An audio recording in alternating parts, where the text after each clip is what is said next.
British Columbia wants to be a 51st state. Have you heard that? I did not hear that. Yeah. Mhm. Okay, and we are live. Awesome. All right, well, thank you everybody for joining us here this evening on Monday, August 18th, 2025 for the Planning and Parks Committee of the City of Wildwood. We'll start off with a roll call Chair Galani, here. Councilmember Robleski. Here. Councilmember Trottier. Here. Councilmember McCutcheon. Here.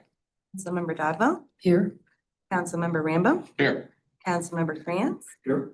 Councilmember Ottenberg is absent.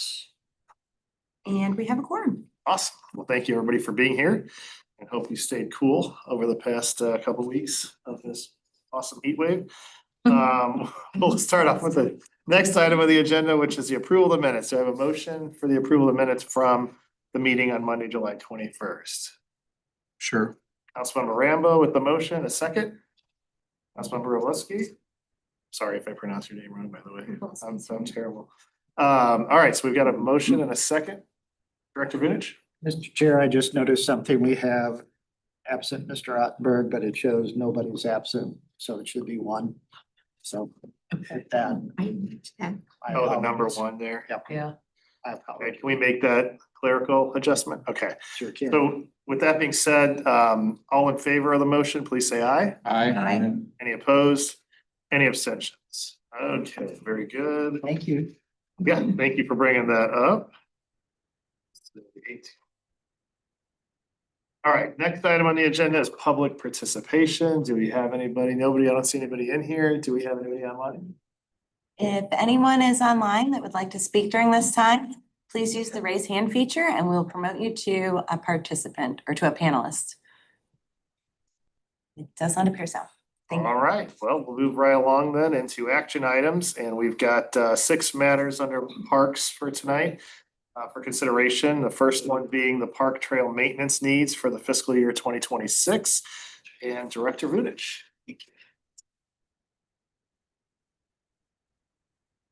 Thank you, Mr. Chair.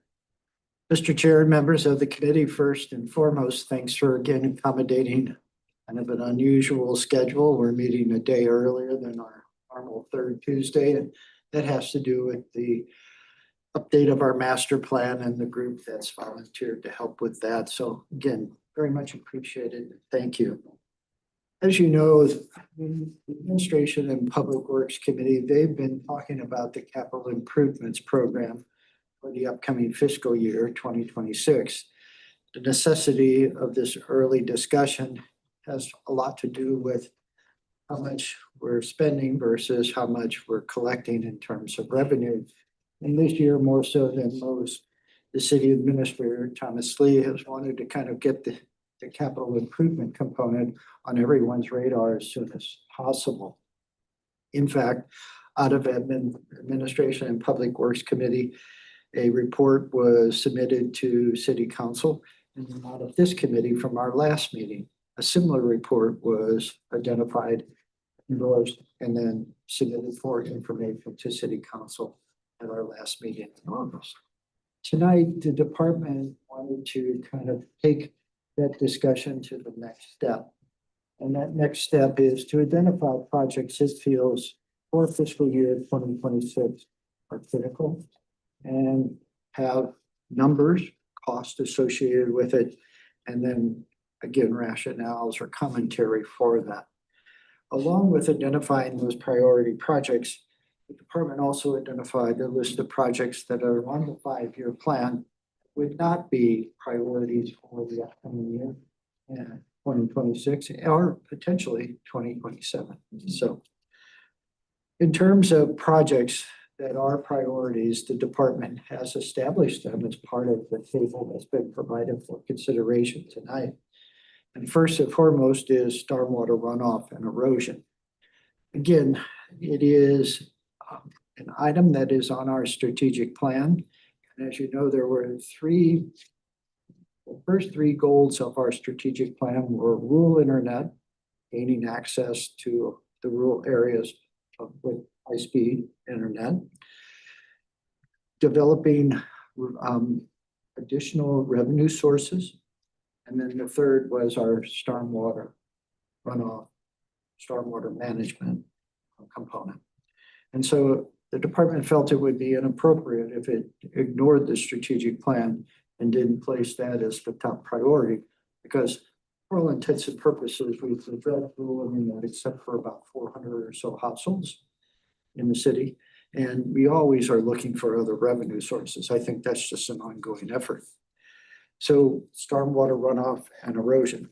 As you can see, there is no amount there yet. We have in 2025, $300,000. That's not to say that that's the amount that would be in 2026. There's a lot more discussions that have to occur amongst the different committees as well as the full city council. After that, yes, ma'am. Did I read somewhere that MSD is gonna take care of Evergreen and what's the other location? There is yes, Evergreen Forest Court is one of the projects MSD is going to fund with their new tax revenue. There is another, it's not the Highlands at Wild Horse, but it is an area, as I recall, somewhere around that Shiva Court area again, because they obviously have done work there previously to address erosion that's threatening those homes. I have something later on about that I'll talk about. So if you can hold on just a bit. Sorry. No, you're fine. Phase 2 of Village Green is the second priority. And the reason it is the second priority is this committee, after recommendations, and now City Council have endorsed it as a project that needs to proceed forward at all haste. It also is grant funded. We have $575,000 of grant money that Melanie was able to apply for and achieve. And so we have a general number of $2.5 million minus the grant funding, and then fundraising, which Melanie will cover here shortly. We believe is second priority, and we hope to have it completed by mid-2026, consistent with the grant timeline. Thank you. Keep those fingers crossed. The toes do. The next is Anniversary Park parking lot. As you know, it was funded this year. That money was diverted to address our needs out at Route 100 with the safety enhancements. It's a $35,000 project based upon the estimate in 2024. Again, I would just emphasize that parking lot drive off has not been resurfaced since it opened about 20 years ago. Trail repair and resurfacing. Again, this year we had approximately $150,000 set aside. There were critical segments of the trail system that needed to be repaired, and then some just resurfaced. One of the worst is the trail around the lake and the enclaves at Cherry Hills. Trees that were planted and rooted and pushed the trail up. There's several trip hazards. Suffice to say, we shifted that funding again this year, but next year I would hope that there will be a clear goal on the part of this committee to proceed forward. Yes, ma'am. Real quick on the Cherry Hills issue. Are we getting any funding from the subdivision itself? That's their property, not the city's property. Well, we have a public easement for the trail. Yeah, we do for the trail, but there was long discussions several years ago about things that they needed to do, and I'm assuming they haven't done anything. No, in fact, the most recent communication with the subdivision has been, they want us to basically put some trash cans around the lake because they claim that there's a great amount of trash that's being left by users. My response was, most of the users are probably your residents. Yeah, So, and their trash cans are expensive. And then once we put a trash can in, that means every week we're emptying it. And that's not an inexpensive task. no, So I kind of pushed back on it and said, you need to work through your council people and have them bring it forward. But no, that should be Today. their responsibility. Yeah. That's their property. to date, we've not gotten any commitment of any type of funding or assistance. And in fact, as I say, more so than anything, we offered are asked to do things.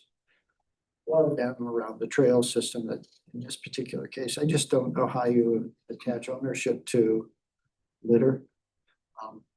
And quite frankly, I think some of it may just come from stormwater runoff. It gets picked up in the curbs and gutters, gets Mhm. pushed into the lake, and then that's where it comes from. So it could, its origin could be somewhere else upstream. Yeah. Is your, Go ahead. Is your intention just to spend the minimum and divert 5 feet around each tree or something like that? Or are we Yeah, talking we about have- a major rework of the trail system? Well, first and foremost, I would have Mike Walsh or arborist go out and say, what can I do and not harm the tree? Because the trees are very healthy. And they're pretty good trees too. They were selected from the palette that we had available. If he says that if you try to basically replace the segments of trail, you're going to kill the tree, then yeah, I would probably look at rerouting. The risk with rerouting is the trail easement's only about 20 feet wide. The trail is about 8. That was gonna The be my standards next. is 10. There's not a lot of Wiggle giving. room. Is that hard surface over there? Oh, okay, so we couldn't just mound up some mulch and get over it that way. No, it's an asphalt trail. That's the problem. It's broke through this top surface of the asphalt, the roots. And it's just real kind of concerning. It was poor planning on when we planted the trees too close to the. Yeah, again, the landscape plan that included the trees around the trail was developed by a landscape architect working for the developers. We did review it, thought we covered all the bases, but as you know, We're learning a lot more about trees than we. it's how you plant them Yeah. oftentimes. Yeah. And if they're planted shallow, which is often the case, the roots don't sink too deep and then we get those that move out along the Mhm. surface. So would the, I think I still have the floor. Yeah. Would the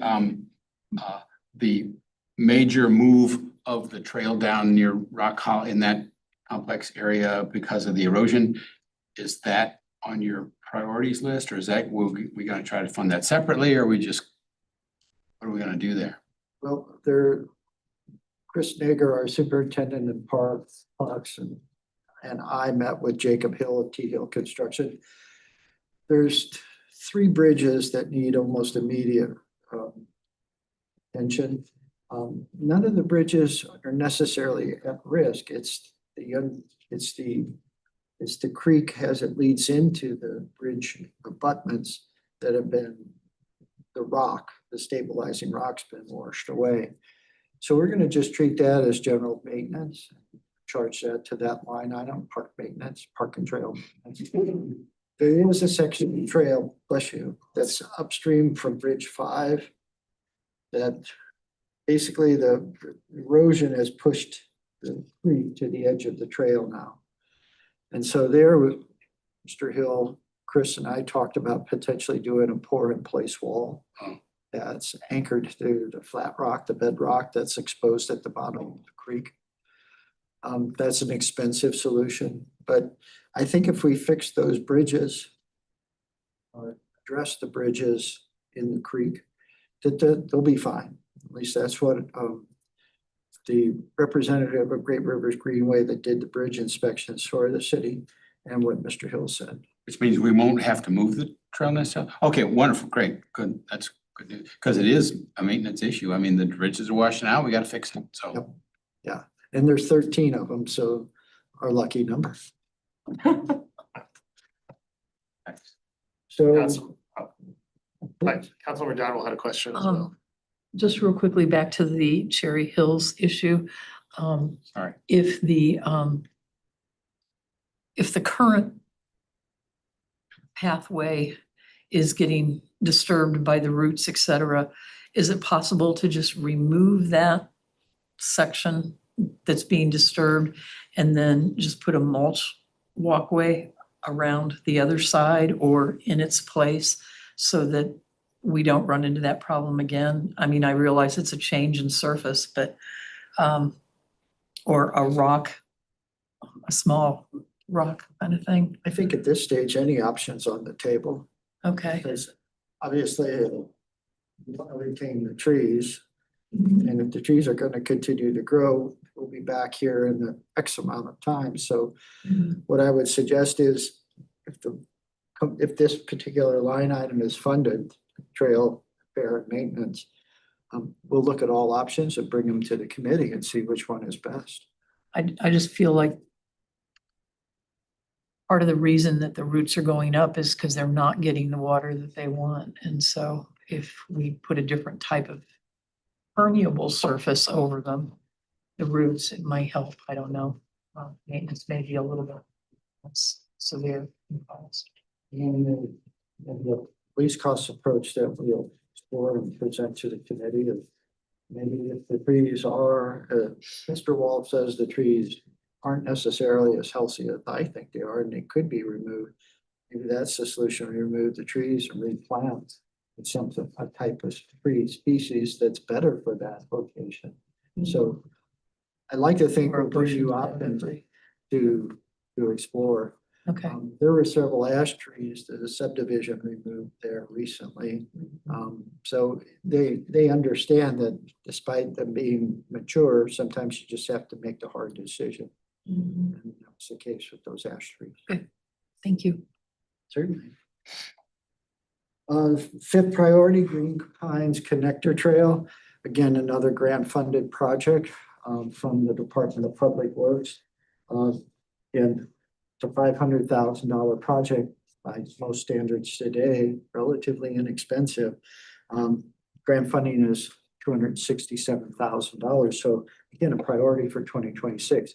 This is another project that got pushed from 2025 to 2026 to address Route 100 projects.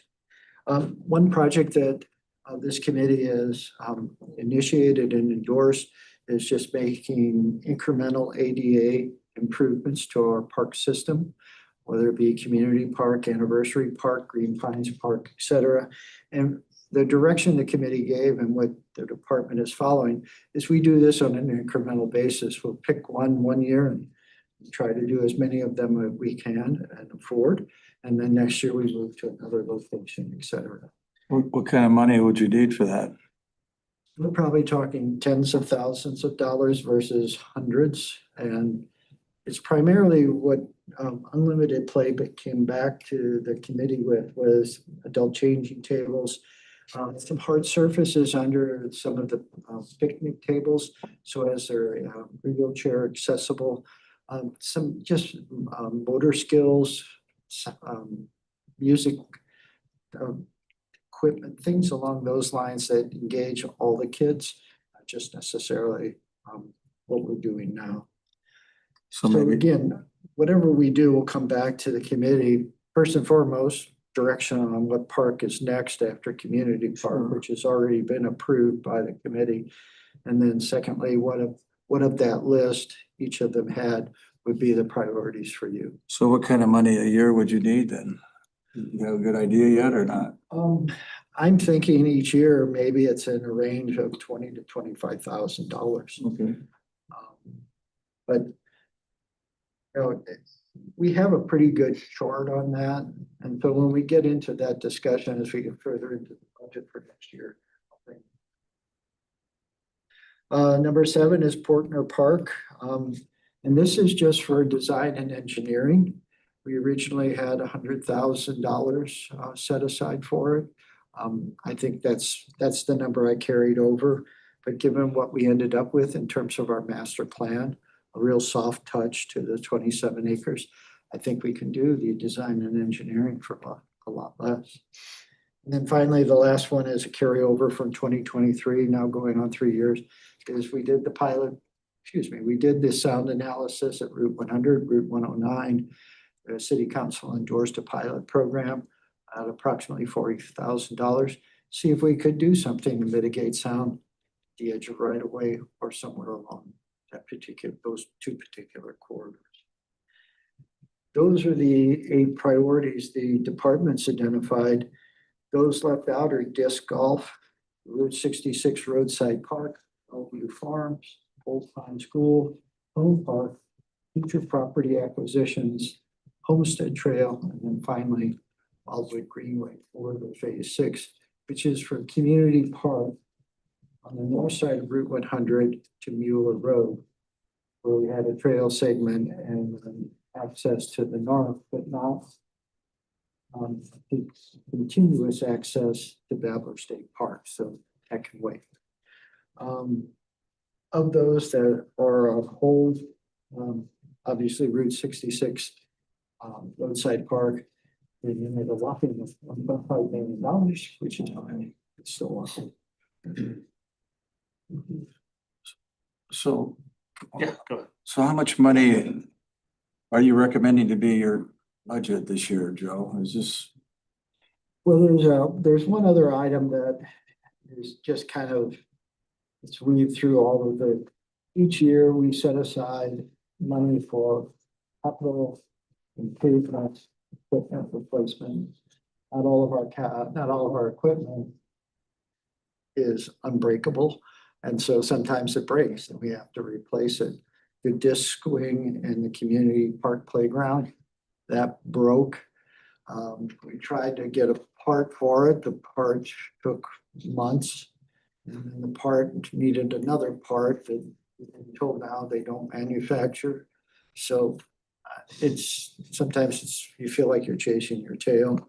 So we were able to find a disc wing comparable, new one for about $5,000. It seemed like, okay, so that's what that money's for. okay, And each year it's been about $50,000, depending on how you all grade these out and ultimately endorse. That could be a lesser amount. Again, it's emergency funds more so than anything. If something breaks, we've got to fix it. And so that's what we use that money for versus using the operating revenue under park and trail maintenance. Again, because it isn't a maintenance item, it's really more truly a replacement or repair. so my question is, how much money do you need this year? And will you stay within budget of total budget? Well, Because if I don't know those numbers, I can't add any, is all I'm saying. so just again, if we just looked at the projects 2 through 5, and I think those, because they're higher priorities, and 2 of the 5, 4, excuse me, have grant funding. And that grant funding has a timeline associated with it.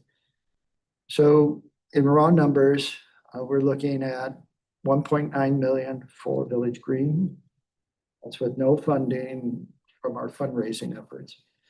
35,000 for Anniversary Park, 150,000 for trail repair, and roughly about 233,000 for Green Pines. So put it all together, let's say about $2.4 million.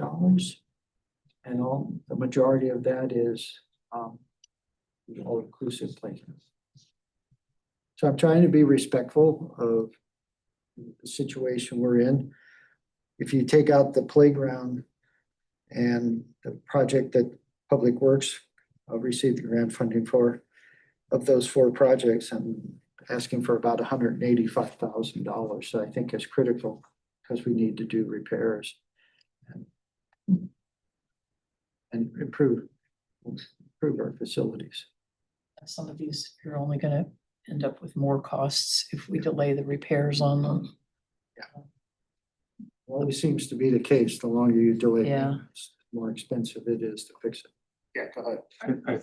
We're sitting with $17 million in the reserve. I know we should use that for the stormwater issue. But I'm going to recommend we take some of it out and take care of the things that we haven't taken care of. Have our budget and then have a little extra.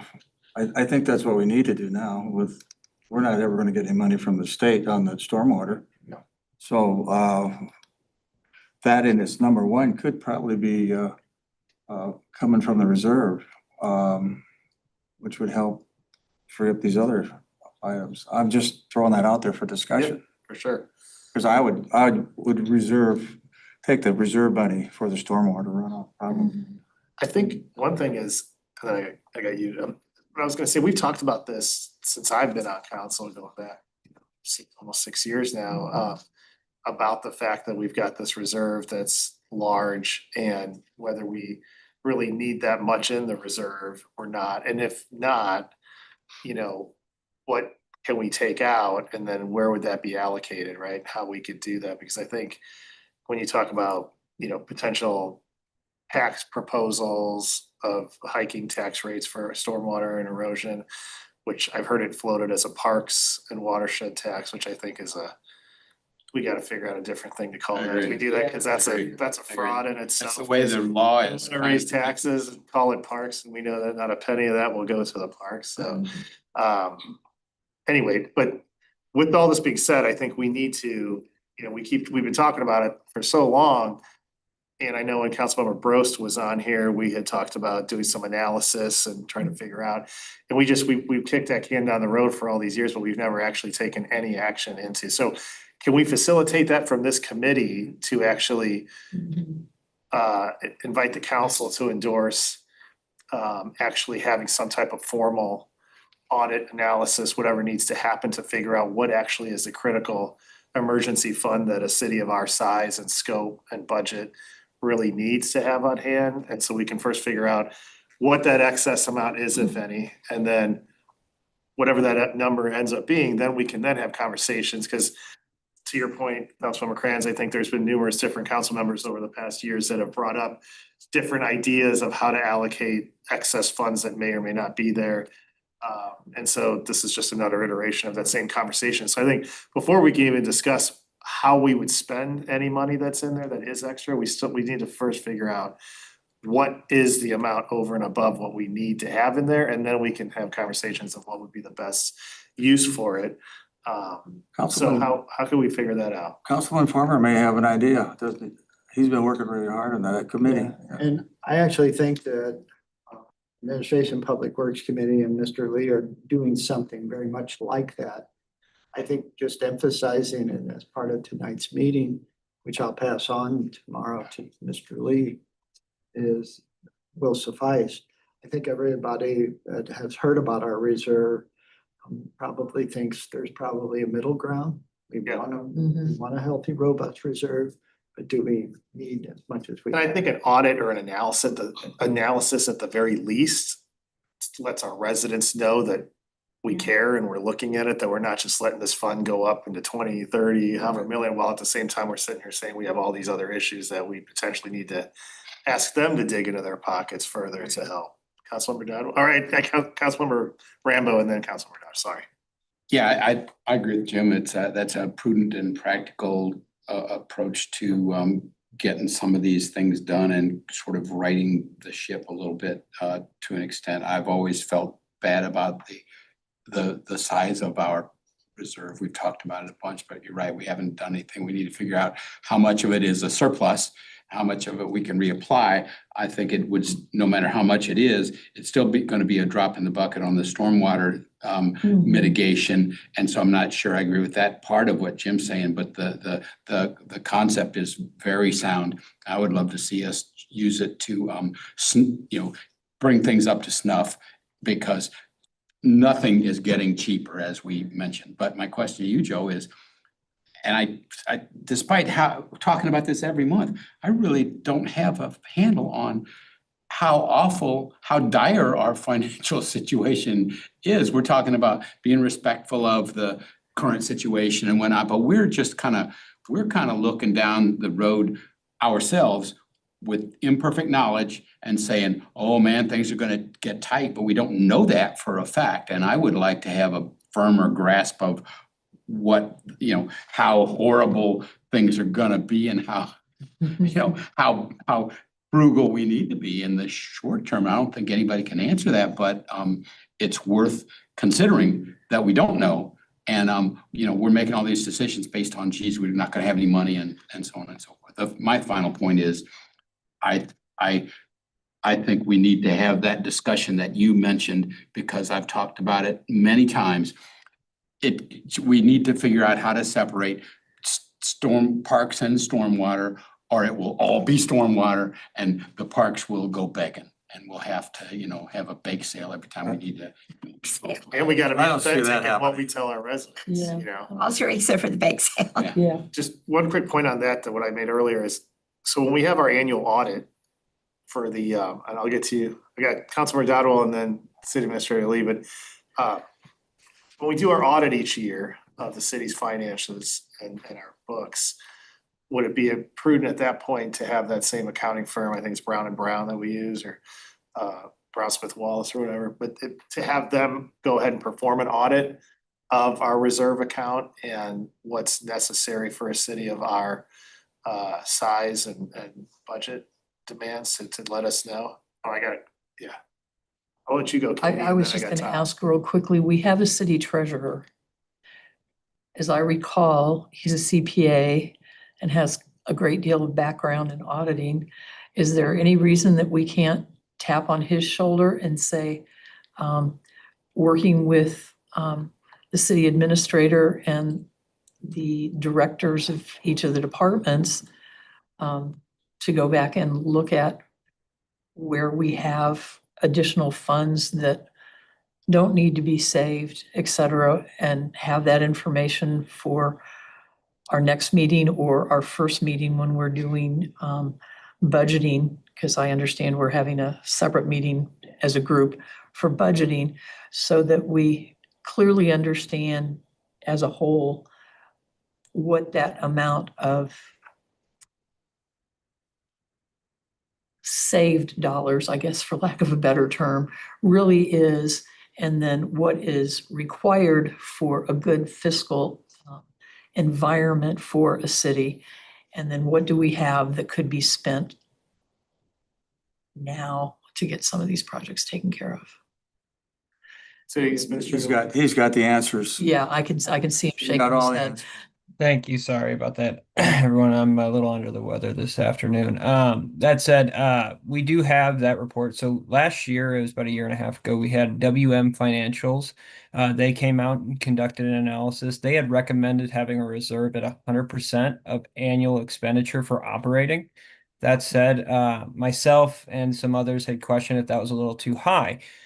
So what we can definitely do, and this would be more than fine, we could use that as a framework, what they were looking at, and then come back to the committee, both this committee and admin PW. We are planning at the next meeting of the Administration Public Works Committee to discuss the unrestricted fund balances in other municipalities, to do that comparison that was asked at the council meeting.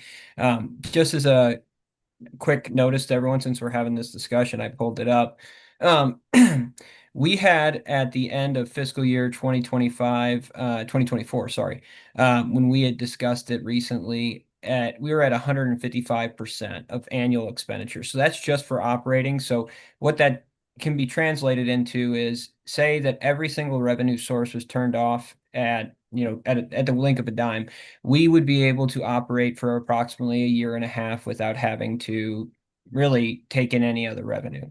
Then the best way that I have learned to be able to do this is to be able to look at other municipalities and where they're at. And it ranges, but I have some examples here to kind of get the ball rolling at least. And then this can be presented, if you'd like, with a motion. We'd be more than happy to, the Department of Administration would be more than happy to provide the same report that we're going to provide to Administration Public Works, to the Planning and Parks Department as well. So you guys are all on equal footing when reviewing the capital improvement budget for 26. But just for reference, St. Peters, Missouri, they're at 67% compared to our 155. Baldwin, Missouri, 63.7%. Chesterfield, they were at 57.3%, and this is all fiscal year 2024. Kirkwood, 26%. Hazelwood, 73.6, Wentzville, 72.8, Webster Groves, 48.9, University City, 45.6, and those stay pretty stable over the years, and so is the city of Wildwoods. It's kind of ranged within that 150 range. So we're in a very healthy position. That said, the question really is, what we were told by the WM Financials, and we can share that report as well as an addendum to the next meeting. But they were recommending 100% of annual expenditure. So that would be around $12 million per year. That would, right now, our current, if you take into account by law, we have to have a 25% contingency of operating that we have to hold. When you take that out of account, we have about $19 million in reserves. So that said, it doesn't mean, you want to turn on the spigot.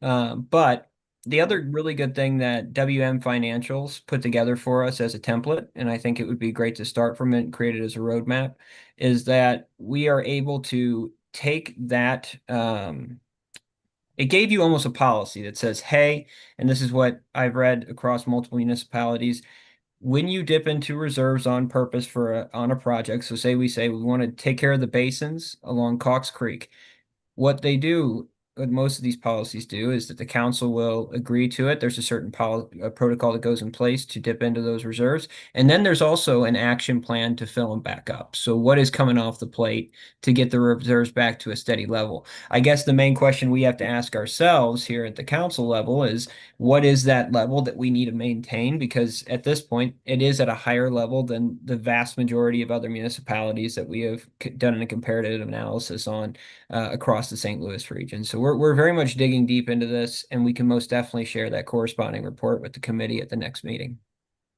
Thank you. Thanks. Any questions, too, more than happy to answer. Yeah, I guess we'll just look for that. Councilor Metrier? I would say that this needs to be expedited, and I appreciate your efforts on this. New to the council, but not new to the business world. I don't know that I would characterize this as healthy, given the statistics you identified for other municipalities. As a citizen of Wildwood, I'd be concerned that we're sitting on a pile of money not being deployed for, useful purposes. And I think you're headed down this path, but I would say 100 is the number. Well, then we have 55 gross, amount of money over what we need. So I'd set that policy that if you dip below 100, you look for reimbursement in the future. But if there's 55 to play with, that's a And I mean, substantial money. even to that point, I don't disagree with that at all. And I mean, even at 100, we're well above the highest. I mean, I think the highest one you said was 72.8 or It was in something. the 70s. Yeah, that's correct. I mean, that even at 100, we're about 25% above the highest. And clearly, these other municipalities have been operating at these same thresholds for decades. To Councilman Rambo's point, we continuously in Wildwood talk about the fact that we need to be mindful of spending and hoard all our money, which I'm all about being mindful of spending and not wasting taxpayer dollars. But at the same time, it is taxpayer dollars. It's not city dollars, even though we refer to it. And so we're not a family that's saving for our retirement over here. And we're not trying to put our kids through. We don't tax. They fact are wasted because they're sitting, when they could be used Right, so to. that's what I'm saying is that we, our jobs here aren't to build up as big of a savings account as we can. We're supposed to use all the dollars we have to make the city a better place for the taxpayer and the residents, deploy all that money and only hang on to the bare minimum that we need to for emergency purposes. And here we are sitting on a gold mine of dollars while we continuously talk about the fact that we need more grant funding, we need more tax funding, we need more this and that. So there's a healthy balance in the middle there somewhere, but I think we could go to even 75% probably and be in I the think you're top right. 99% I agree. of that. But I think we need to first, regardless, in a very expedited fashion, find out what that number is that we can all agree on. I think that'll be a first round of robust debate. And then when we come to the realization that we have an extra $10 million to play with, that's gonna be a whole nother ball of wax for this council to play with. That'll probably take us 10 to 15 years to figure out. And that's if we go quick, but anyway, Councilman Rambo. Yeah, it'll, I think we're gonna agree on something between 75 and 100%. That's my prediction. But Tom, I know we are constrained in terms of investments, but what return are we getting on this money roughly percentage wise? Can you answer that? Just Yeah. off. Yeah, roughly about 4%. Interest rates have been pretty stable. Most of the money is invested in long-term treasury bonds, so about 4%. Okay, It's not bad. yuck. And just as a heads up for investing purposes, the city can only invest funds in things that are very, very much secured and backed by the federal government. So it's really locked down to CDs, repurchasing agreements, and bonds. I mean, you can get into Fannie Mae, Fannie Mac, those type of markets as well. But when you do that, it's going to add a really, you're practically going to lose the amount of money you would earn there by spending more money on the auditor that's going to have to audit those reports. Yeah, So we're returning 800,000 a year roughly? Yeah, yeah. Last year it was around 700,000. So that does, and that's speaking to, that does help with operational costs. That does go back into the general fund and then can be used for the day-to-day operation. So it does kind of serve as a cushion in a sense for, emergency years. But that said, the argument will always come down to, and just a quick note, and I was trying to look for the chart here and I'll dig it up and find it. But the majority of these reserve funds were built up in the 2000 to 2010 era. It was when we didn't have many items that we were maintaining, and that's what the biggest, kind of brake pad I will pull on here as we have these discussions. The Department of Administration will pull on. First of all, too, I'd love to have Rana involved in these. Our finance officer, she has got over 40 years of experience as a CPA in municipal accounting, so she's on the nose too. That said, most of our reserves had grown over those periods because we didn't own anything. We hadn't built anything that required a max amount of maintenance. Over the last couple of years, our reserve hasn't necessarily grown too much. We've just stayed at stable levels, but we've had this money and held it for a good amount of time. Yeah, Tom, maybe we've done this, but would it be at all fruitful to look at our investment possibilities and see if we can increase that return a little bit? I mean, even on the remaining dollars, even if we spend, 10 million, we still got 10 million left. And it's worth, if we can get 6% return on that rather than 4%, that it would. We definitely can. That said, it would have to apply to, we have to follow very strict standards. So as long as they're investing, as long as whomever or wherever is investing in, treasury bonds, CDs, repurchase agreements, and they're backed, then that would be the key. Yeah, that did would we make a not lot do of that? sense. Did we not do that 2 years ago with Mr. Brost and others? We did a specific review of that. I think you were involved with that, Tom. We or that- did. And that locked in, we right now are, the way it works is we have a locked in 11 basis point built in with Commerce Bank that when we invest into, let's just say we're executing on a treasury bond. Right now, it's 11 basis points that we're being charged for that. Whereas out in the market, you're paying, the big difference came in, and that's where the kind of the bump came in the road was, right now, we're not actually seeing anything on the spreadsheet. We're not paying out of pocket for the costs associated with the investments. When you hire the firm to do it for you, you're actually ended up paying a percentage of your portfolio, which I equated anywhere between, depending on the rates that were provided, we would be seeing an extra $70,000 to $100,000 hit the ledger. Mhm. So I mean, it's still, and the thing is, and we can provide this as well, the investment policy from the state of what, and this is, you have to follow this in order to be backed by the state in case of a financial collapse. So you do not want to, a city just cannot go invest in risky or illiquid, assets. So that said, we can most definitely provide the group here with that information and also information on what we can invest in legally. And the main thing is security, that when with because it is the public money, you do not want to take a risk and then lose that money. So that is one of the primary concerns. But we're more than happy to also have Rana jump in on a future conversation to discuss too from the CPA perspective. The scheduled periodic review would make a lot of sense.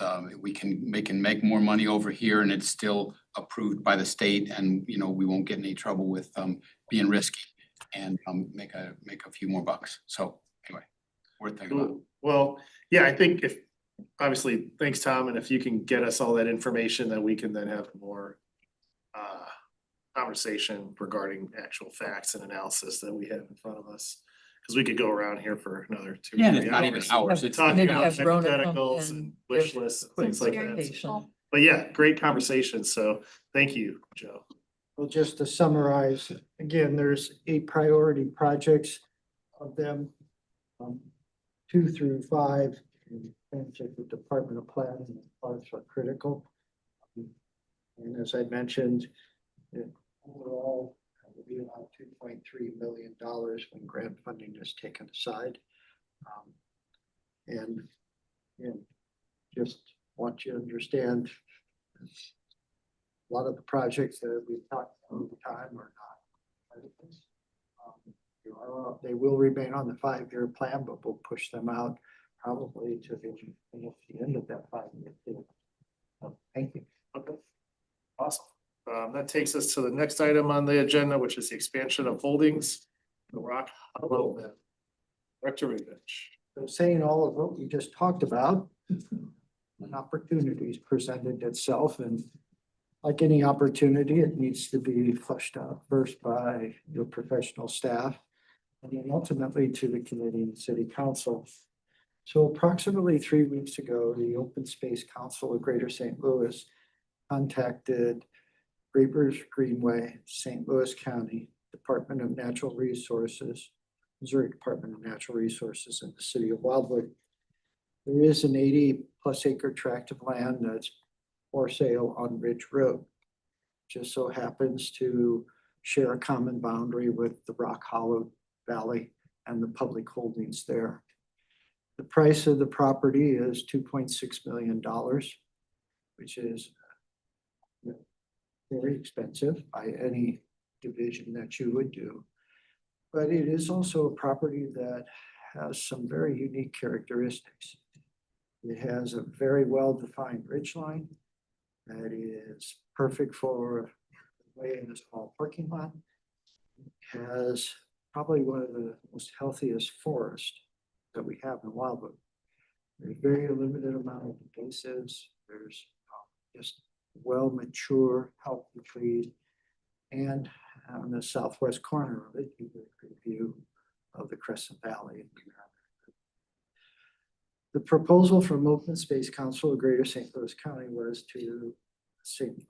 Louis was to submit a grant application to the Missouri Department of Natural Resources to fund 50% of the purchase.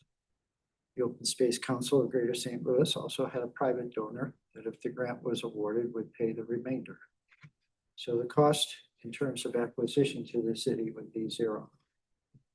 The way the grant application is formatted, the applicant has to be a public entity, a government. St. Louis County is going to be the grant applicant. St. Louis County will be the grant applicant. So from their perspective, they have no funding for the acquisition, nor do they have funding for any improvements. But according to their director of Parks and Recreation, after discussing this with the county councilor, that their charter amendment that says any transfer of park property, lease, sale, etc., has to go to a vote of all voters in St. Louis County. They would view this as an amendment to an existing lease, which we have. So if the grant's successful and properties purchase would be made by St. Louis County, the lease would be amended and this 80 acres would become part of Rock Hollow Valley. The other part of the grant is actually fund improvements. So in that vein, that's the primary purpose of tonight's discussion. Tim Keitel with Terra Spec did a quick analysis. Improvements would be about $370,000. The grant would pay 50% of that, which means from the city's perspective, we would be responsible for about $1,000. When would all this be required? The grant won't be awarded till next year and the funding won't be available till 2027. And if the grant funding is available finally in 2027, it does include some of the design and engineering. And for all intents and purposes, it could be anywhere from 2 to 3 years before any work would begin. So it's down the road, so to speak. So when I reviewed this from the perspective of the department, the city would gain 80 acres and a trailhead with a small parking lot and unparalleled access to the Rock Hollow Valley, probably about $180,000. It's probably the best bargain I can bring. It's an incredible deed, just Mhm. reading everything you said about it. And there's very little maintenance associated with it long-term, because all you gotta do is, cut a little bit of grass and maybe seal the parking Have you lot. walked it? Yes.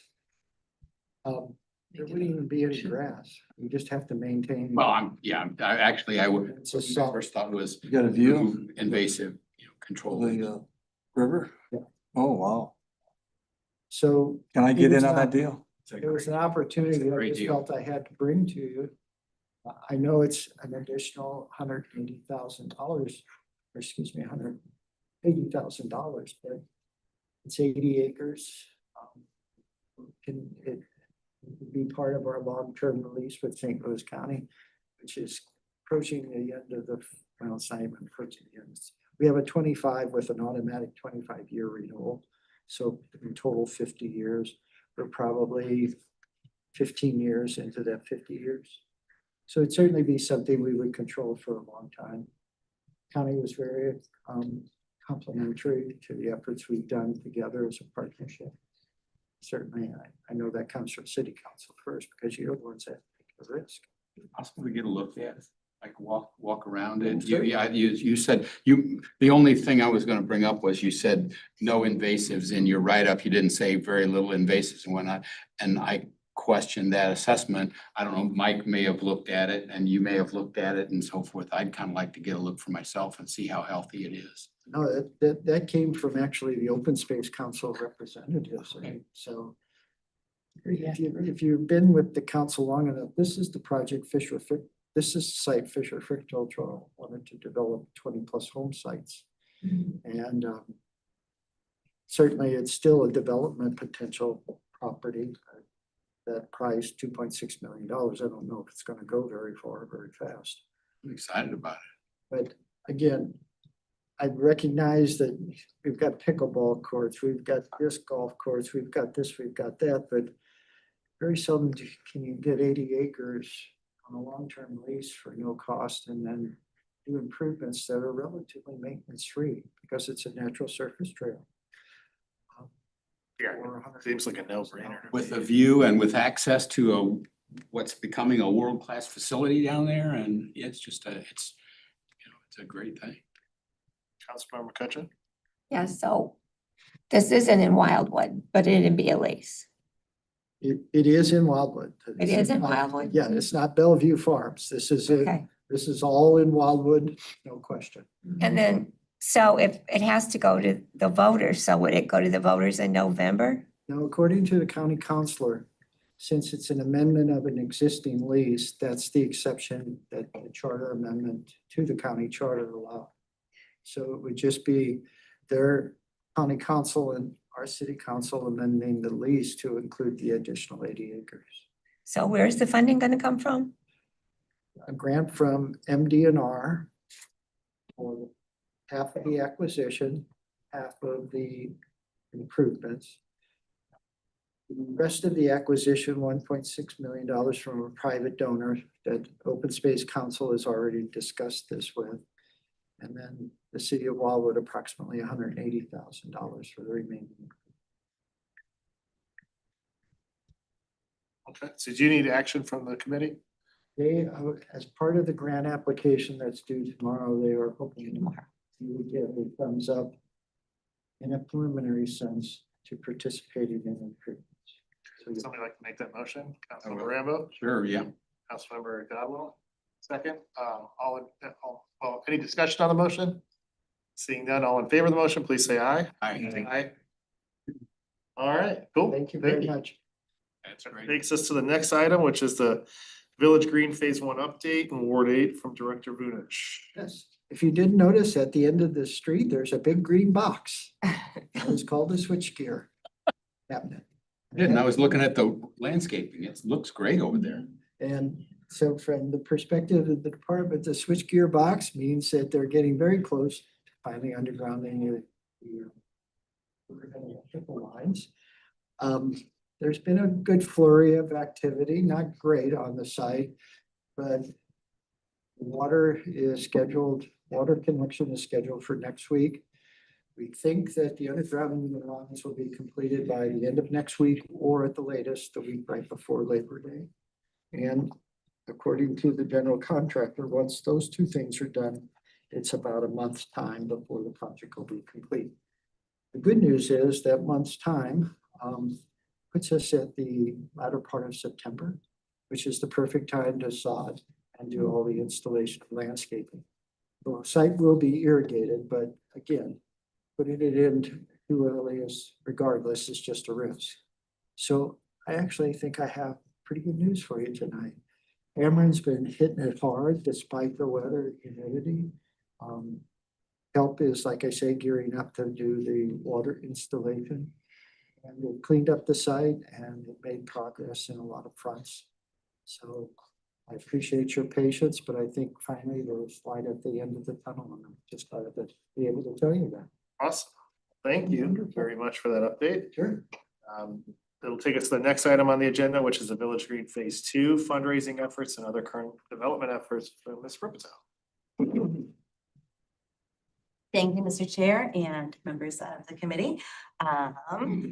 As you are well aware, the city has agreed to utilize Unlimited Play as a single source contractor, as well as for guidance and support regarding fundraising efforts for this playground.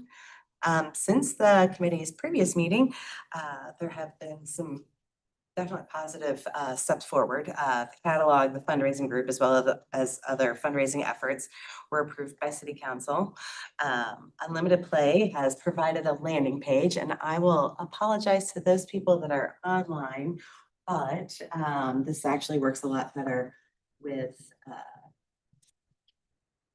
without actually putting it on Zoom. So this is the city's landing page. And it's got a little bit about the Village Green, but the flyover here is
Are we gonna have that on an endless loop at Celebrate Wildwood? I'm serious. we do have a screen that we actually used for stormwater one year, so we probably could. And then there's also the catalog here. But yeah, I think that it's great. I think the flyover is a lot of fun. I think that it gets people there. So I would 100% agree. This is also 100% live already, so people can access the catalog. We did receive a sneak preview for the catalog, but there were a few things that needed to be worked out and the images were a little fuzzy, but it's available if anybody wanted to take a look through it. Let me get us back on Zoom here. This postcard's not a rendering of the actual equipment. It is. Is it really? Yes, so that the department actually pulled from our brochure. So Excellent. it is actually from our park as well as the photographs on the back. So that being said, I'm getting a little ahead of myself. The committee had its first meeting on August 12th last week, and I think that it went really well. It consisted of Councilmember Gillespie, as well as Paula Vasson, the Communications Economic Development Manager, and 3 residents that actually started this whole conversation. Director Vunich and I also attended, and it was really positive. The members shared some stories and fundraising ideas, and there was a lot of enthusiasm to get moving forward with this. The group discussed how this could not only be a great means of you know, fundraising, but also, I mean, even if nothing was raised, it's still a great way of getting, you know, the information out there and, you know, even about the different pieces of equipment and how those help various different disabilities and raising awareness. And so it was also very positive in that matter. The committee or the fundraising group also approved their first fundraising effort. I hung the poster up over here. That poster, it was up at the back to school event on Friday, as well as giving out the information cards. And they were deliberately this small so that hopefully people could just put them in their pockets or purse or something like that, because these are a little intense, and they're fantastic, but I think that these are great to bring around to businesses and such. And so we should hopefully have these delivered this week, from what I understood from Mr. Omen, who was with Unlimited Play, and he's been helping with the fundraising efforts and gave a bunch of materials to all of the group members as to how to go about this conversation with people. And so the next steps are, we are going to set up, you know, kind of a Google Docs shared documents so that we can keep track of things. People can put their ideas in as far as fundraising, people to reach out to and such, and set up a meeting before Celebrate Wildwood, so that we can discuss, you know, maybe potentially having a screen with that playing on a loop in the background, or better ways of getting the information out there. I think part of the problem that the city always has is that, you know, it's on our website, it's on our social media, it's everywhere that we can possibly get it. But there's still a lot of people that haven't heard anything. Councilmember Robleski was saying that, like, she gave out like 30 cards and a lot of these people had never even heard what, much less knew where it was going. And so it's gonna be a challenge. But on the bright side, one of our group members emailed today with an oral commitment for sponsoring one of our slides, which is about $1,000. And that's even before we've gotten the catalogs out. So I feel like we are already winning. A slide or a sign? A slide, one of the slides. Oh. And so, Google slide. yeah, it's very exciting. And sponsorship is already live on Unlimited Play's website. So I sent some extra cards over on the table over here. And on it, there is a QR code that takes people to Unlimited Play's website. And so if you wanted to take any of these, or if you knew anybody that might be interested, by all means, we have more than enough here. And so if you wanted to distribute them, or We haven't worked out the recognition mechanisms yet. we have not worked out the recognition mechanisms, but we did kind of briefly discuss it at the group's meeting, because the committee decided that maybe this was something that the fundraising group could. Yeah. Work Y'all on. are So on it. it's- That's the message. Yeah, so it's not included in the catalog, and I think some of it is also dependent on how many sponsors we actually have. Because we don't want the park to be, like, say, we only get this one sponsor, we don't want the entire park to have, you know, somebody's name on it. And so, but we do have in the brochure, we did make it more clear in there, the sponsorship levels that come with special recognition in the park, and they start at $1,000, 5,000, 10, 25, 50. But also that people, you know, every gift, big or small, makes an impact. And so a way that people could sponsor $5 if they wanted to. Where do we get those brochures? Are they? So they are not in yet. This is just kind of a sneak preview. There were a few minor, Oh, you said that, yeah. yeah. So We it's, have those for Celebrate Wildwood. yes, I'm supposed to hopefully have them in by this week. We have 25% of the, So the 25% is, it accounts for our grant. oh, I see. Okay, 75. okay. Well, that's positive Yes. spin on the grant, right? Absolutely, and it was recommended to us by Unlimited Play that you don't want to start off as Oh, zero, yeah. because it's just not a good look. And You so, got momentum. Wonderful. Yeah, it's at 2,294,000 and we're at 25% already according to the website. So Yeah. yeah. Yep. So, and another $1,000 provided, you know, we get the link to the right person. And so hopefully, they will give us monthly updates on, you know, the sponsors that we've received. And so we'll be able to get back to council with that, on a regular basis. And, with that, This concludes our presentation. This is just for, purposes of updating and questions, the department would be happy to answer them. Awesome. Thank you so much. Great to see it coming along. Anybody have any questions? Councilmember Rambo? Yeah, I don't see any opportunities, like there's no listing on the, I just scanned the code just to be nosy, but are we intending to put, you can sponsor a slide for $1,000 and those kinds of things on the site? Cause all it says is like $5, $10, $20, it's got a few boxes you That and the can. donate. Yeah, that's all I Just see. reach out to Adam about that today, because I noticed that as well when I clicked on it.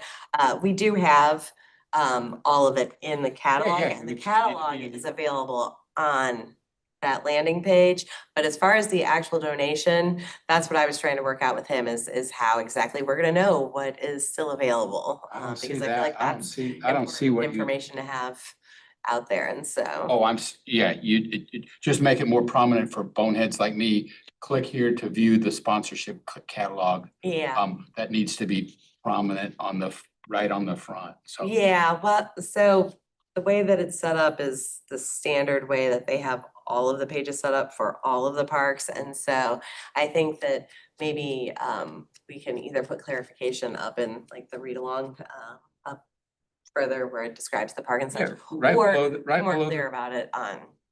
right below the thermometer thing, Mhm. 25%. Donate to this playground, and another green button that says, click here to view the sponsorship catalog. That's ideal.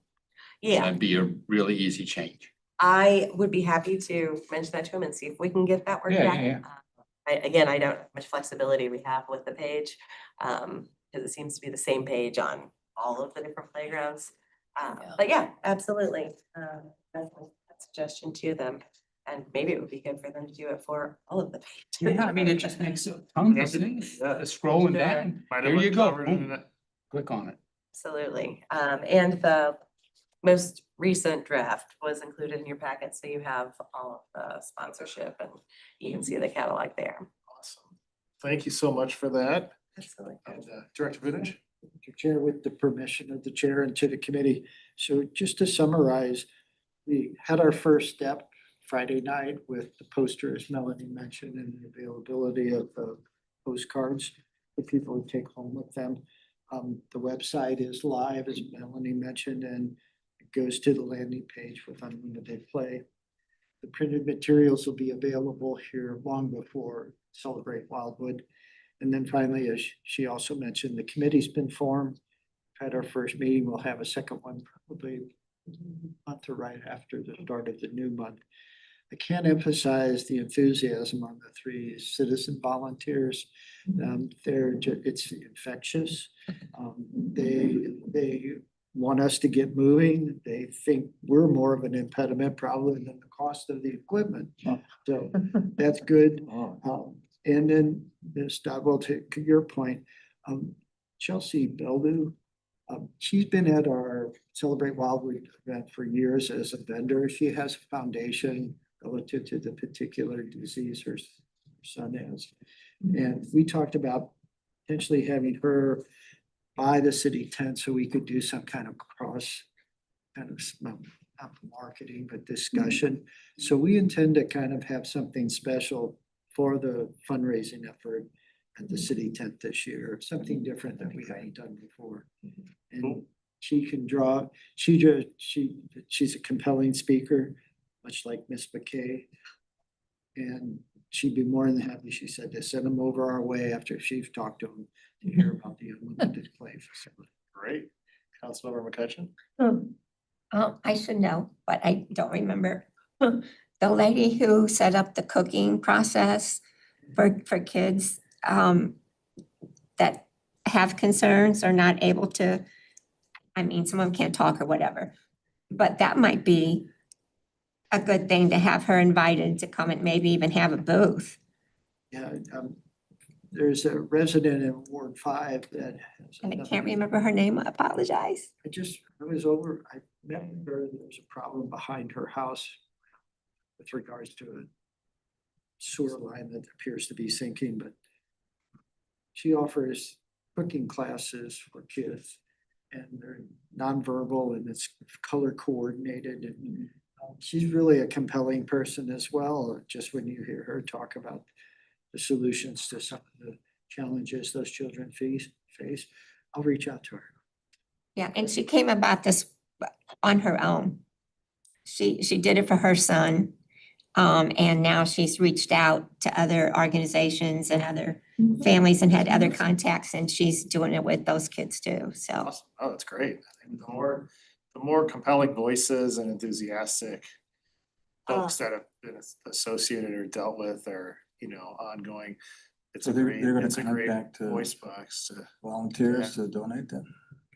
They've already started reaching out to businesses, and so they're just waiting for me to put a spreadsheet together, and I'm like, it's been a crazy week. It hasn't even been a week. Help me out here. But yeah, That's so the biggest they're check. Like I said, they're pushing us. super eager and Trying it's to get a list fantastic. together of potential donors that we're all trying to add to make sure that we have an So you got, organization. you're on. money coming. Yeah, You're on it. He's on the You're on, committee. oh, yeah, Yeah. okay. You, Teresa, and who Smaller else? so far. it's, Okay. Just started Friday. We haven't even got. there's a parent, a RN, and a teacher from Rockwood. And then it's Paula and the two of them and me. Oh, I thought Teresa was on. No. Teresa Clark. Oh, okay. All right, yeah. Yeah, so it's been. That's it. Huh? very positive. Terry Jordan. There you go. All right. Mr. Maybe Dahman sleep also tonight. volunteered Natalie McKay Yep. from Unlimited Play. Thank and speak, you. and you guys all, remember how how powerful her speaking on the subject was, so. Yeah, it's great. Yes, excellent. Well, we will keep you apprised of progress that we make and Okay. thank you. Well, thank you very much for that update. All good news. This takes us to the final two items under Parks Matters, which are the Wildwood Recreation Programming and the facility reservations and event reservations and on maintenance costs for parks and trails. Does anybody have any questions, concerns, or anything to do with either of those two items? Speak now or forever hold your peace. Will you do that, like that list again? What's that? Will you do the list again? It's just the last two things under Department for Wildwood Recreation Programming and Facility Reservations, event registrations, ongoing and long-term maintenance. 5 and 6. Councilmember Krantz, did you have a So question? are you gonna be on budget or go under it? We're hoping to be under, one of the changes that happened this year, we should have mentioned several months ago. In prior years, Go Green would do mowing and they would try to differentiate between the trails, easement, and then the rest of the right of way. And it kind of got a little complicated because, so you'll see that this month, there's a lot of mowing charges. It's inclusive of the trail area as well as the right of way on either side. So we just lumped it into one, and so it may be, of course, we're trying to be always under budget. And just one note on the rec programming. Sure. A new item added to the list is the Tour de Wildwood. In past years, we partnered with the Missouri Bicycle and Pedestrian Association. This year, we're going it alone. The dates didn't coordinate out between the two, the association and city. We're doing a little bit different approach to it. So including a children's ride this year, which I think is Oh, gonna be good. fun. Years ago, Paul Jakowski used to do a little training class for the kids behind City Hall and then take them out on a ride. We kind of dropped that when Paul passed. It seemed like a great opportunity to kind of reintroduce itself. Awesome. Great. Well, looking forward to You're all celebrate welcome. Wildwood. We always have plenty of snacks and drinks, so. I had one question related to the events like the concerts and then Celebrate Wildwood, like what determines like the layout where we like put sometimes the stages on this side and like, for instance, like this past Friday, the stage was against the theater. Like, I feel like we move it back and forth and I just wondered what the thought process was of that. The stage during the concert series faces toward Steerberg's, and that's so the sound isn't going toward the theater. We have it facing the opposite way. We've gotten complaints that the people in the theater can't hear some of the movement. Really? Mhm. So Wow. we point at the opposite direction and we haven't gotten those complaints. The reason we switched for Celebrate Wildwood is we're trying to get as many of the vendors on level ground in the area by the theater is leveler than down by, so we put the stage down there because it's less desirable in gotcha. terms of Okay. the fall Yeah. around. Fair explanation. I just wondered that because I've noticed it on both sides and I'm like, yeah. So, okay, cool. Anybody else? All right, well, that takes us into planning matters. And number one on planning matters is the stormwater management master plan and the consultant's proposal with cost director. Thank you again, Mr. Chair. Mr. Chair and members of the committee, as you know, the Watershed Erosion Task Force has been meeting for 4+ years. They've done a yeoman's amount of work, come up with 3 major projects, one being a list of critical locations in Cox Creek watershed that demand attention almost immediately, if not probably 2 years ago. Then moved on to retrofitting older detention basins that were designed and engineered and constructed at a standard that for all intents and purposes doesn't work very well. And then finally, the stormwater management master plan. Of all of those, the direction the Watershed Erosion Task Force took primarily was to have the master plan completed because we've been told by umpteen different entities that that plan is a key to funding. Well, the problem with the stormwater master plan in Wildwood is we're 68 square miles, we're 9 watersheds. By the time you figured it all out, it was $1.5 million. Yeah. So we contacted M3 Engineering and HR Green, the 2 consultants that were going to do the joint project for the master plan. And they came back with a lower cost solution. It would not be the EPA 9-point template, but it would be a stormwater management master plan that would identify the problems in each of the 9 watersheds, potential solutions, and they would also work on funding. In the memorandum, I provided you the explanation that Phil Blond, which HR Green offered in terms of the design of the stormwater management master plan and what they've done in other communities with similar plans, fund and correct critical issues. Tonight, the department is presenting to you some possible discussion points for consideration. Again, engage the consultants and do this kind of stormwater management master plan light. Engage with MSD about Prop S and the funding that will become available to the city. Continue forward with our efforts in terms of the ballot issue. Reevaluate the task force efforts over the past 4+ years, primarily the 17 critical projects of those, that subset of 6 that need immediate attention. And then finally, select an option and move forward with it regardless of what the option is. Meaning, we've talked a lot about different options. We probably need to finally just settle on one and see if we can get it done.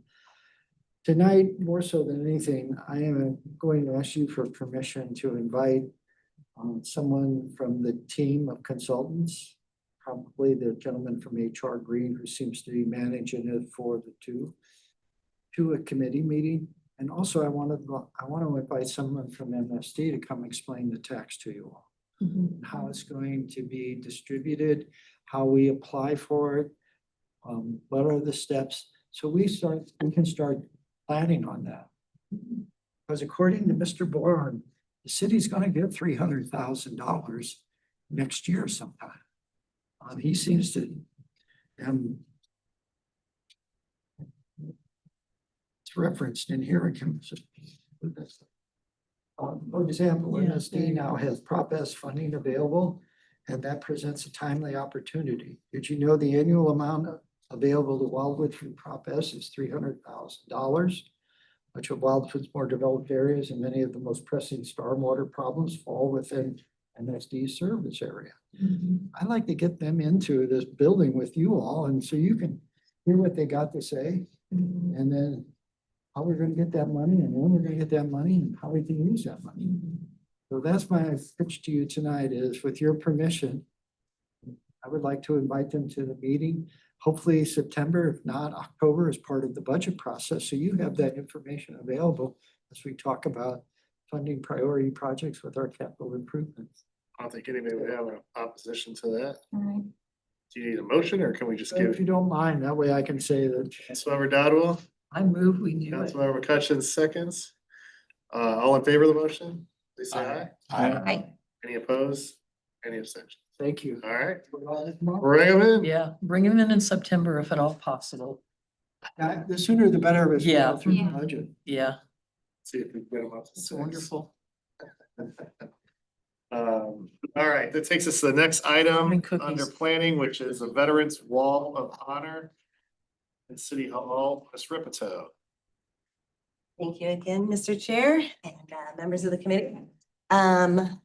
The purpose of this is to provide some background information for those of you that were not here as part of the initial conversation.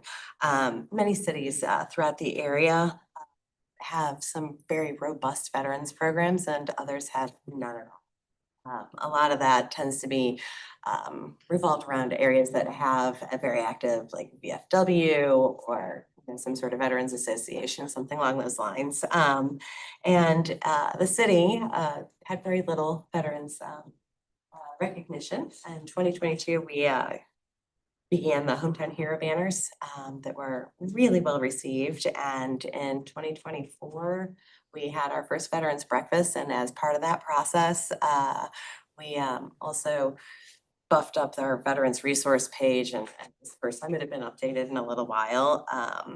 The Veterans Day event was so successful for the people that showed up. It was really quite touching. It's hard to find someone that gives more and expects less than a veteran.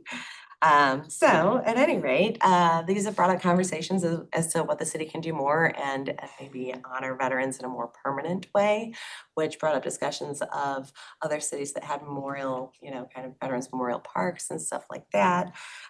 But with so many large capital projects currently underway, the committee agreed that a formal memorial at one of the city's parks wouldn't be a great option at this time. But, could be further investigated in the future and decided that maybe a formal appreciation, like a wall of honor type would be appropriate. And the department brought, some of these photographs and of other walls that were kind of like a donor style wall where names could be added to it at a later date. So we have about, I want to say 40 veterans right now that have, that we have the names of right now. And and then this is something that could be added to over time. And so this is kind of the direction the department started investigating more. However, it turns out that finding a sign company in St. Louis to be responsive has been quite the challenge, that's for sure. But we have, a blank wall over in this hallway that goes down to the city council chambers. Aside from some sound panels that are on there that could be a challenge, but from what the department has researched, you can either, go through it essentially and anchor to the wall, depending on how heavy the sign is and such. And so, that being said, part of the challenge has been getting someone that's local so they can come out and advise us on the best way of doing this. But I've gotten some great responses from people in Pennsylvania. I think they might think that we're Wildwood, New Jersey. And then there's the Maybe. additional That's cost okay. of having them come out and install it. So it has been a bit of a challenge, but we will continue down that path. Additionally, these walls only cost generally $5,000 to $30,000, depending on the cost of the actual products going into making the walls. Whether you went with plexiglass or something like metallic or something like that. But generally about $5,000 to $30,000, and can be offset by the Missouri Humanities Grant, which ranges from $5,000 to $15,000. They issue 4 $5,000 grants a year or 2 $15,000 grants a year. And so depending on the cost of the project, could potentially look into having that cost offset. In addition to that, while looking into sign companies and looking for ways of making this come to be, the city came across several cities in the area that are designated as POW MIA cities, so prisoner of war, missing in action. There is actually a museum in Jefferson Barracks, and they started this program in 2016. Fenton was the first city recognized for it.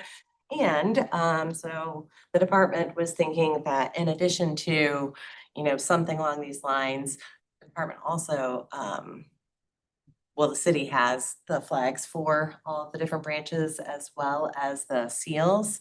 But we were thinking that, potentially adding a section in there to raise awareness on POW MIAs could be the first step in potentially getting recognized at a later point in time. The designation process isn't all that complicated, but you have to recognize certain holidays and so there's a process to it, but it's only about $100 application. But either way, even if we didn't pursue the recognition, I think that it's important to recognize, the POW MIAs. And so we're thinking about adding that to our plan for the recognition wall. And so the next step is continuing to reach out to local companies and seeing what we can come up with, as well as the Missouri Humanities Grant, and potentially come up with a number to have this on the 2026 budget if at all possible. With that concludes the department's presentation, but would be happy to answer any questions. Councilmember Dodwell? This isn't really a question, but just a recommendation. You might reach out to someplace like MICDS, someone at the Rockwood School District in their communications department. I'm trying to think, St. Albans as well, because each of those places have walls of recognition, so to speak. So find out who did they use for those walls of recognition. A lot of the schools, hospitals, I mean, it's not. Hospitals, yes. Hospitals, yeah. Mhm. That's kind of where I started with my list of looking for people that, and it wasn't necessarily like our local schools, but it was like SLU and the Jewish Community Center and a lot of these places just to see local, donor walls. And that's how I started reaching out to people. Okay. And also sign companies that we've worked with previously. Yeah. And I had some luck with the designery, but then she kind of went MIA. And so Okay. yeah, it's been interesting. It's been really weird. And I've heard that it's not just us. I've heard that other cities are having this problem as well as other planning organizations and such. Did you check with community college? I have not yet, but I will do that. Councilmember Rambo? Yeah, just help with brainstorming. I think probably the signs for the branches of the military and the sign for the POW MIA, I think those, we could get really classy ones and they're probably pretty readily available, I would think. What you might consider is, if you're having trouble with a sign company that'll emboss signs, go on Etsy. I mean, we could probably save a lot of money Yeah. from, We could just get a Cricut so that I could use it for all of the well, things. once. I've got other things to do. If you're looking for one-stop shopping, that's one thing, but if you don't mind, taking the information for each particular veteran and you can get anything on Etsy and it's great craftsmanship and it's a Mhm. small business, so it might not be local, Yeah. but if we don't have any local folks anyway, why Sure. the heck not, That's a do good it, and idea. we can probably save a whole lot of money. Well, and while looking into, how to deal with the sound panels, because those are Uh-huh. needed, if you're actually just putting the like smaller little things on, you can use adhesive to permanently affix them. And so we're looking at all of our options. Longer screws, nice looking I thought screws one- with nice heads. Excuse me, I'm sorry. I thought at one point we were talking about putting it out here somewhere so that we didn't have to worry about sound panels, but I guess that would take up space for the other art that we display.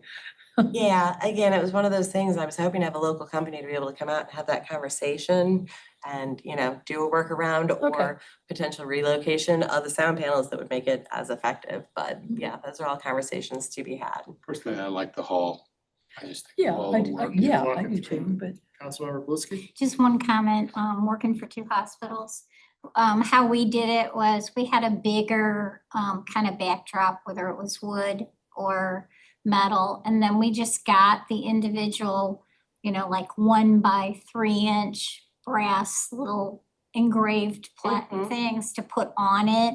Cause then you can always change it or do things differently if you want. And it was much cheaper because we're always on a budget. So only mentioning you can create your own without going through an expensive company and still make it look very nice. That was where I was going while I was Yeah. Which searching. leads to the Etsy and all that. Uh-huh, Yeah. absolutely.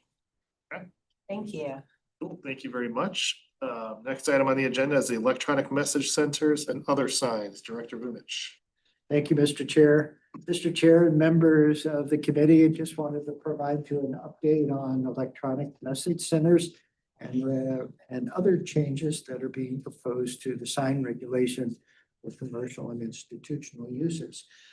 The Planning and Zoning Commission held its first action discussion at the beginning of this month. It was August 4th. The Department of Planning prepared a recommendation that was not necessarily favorable toward electronic message centers, but did address all of the other sign regulations that have been identified by businesses, this committee, as well as the Economic Development Committee. The rationale for not supporting electronic message centers is as follows.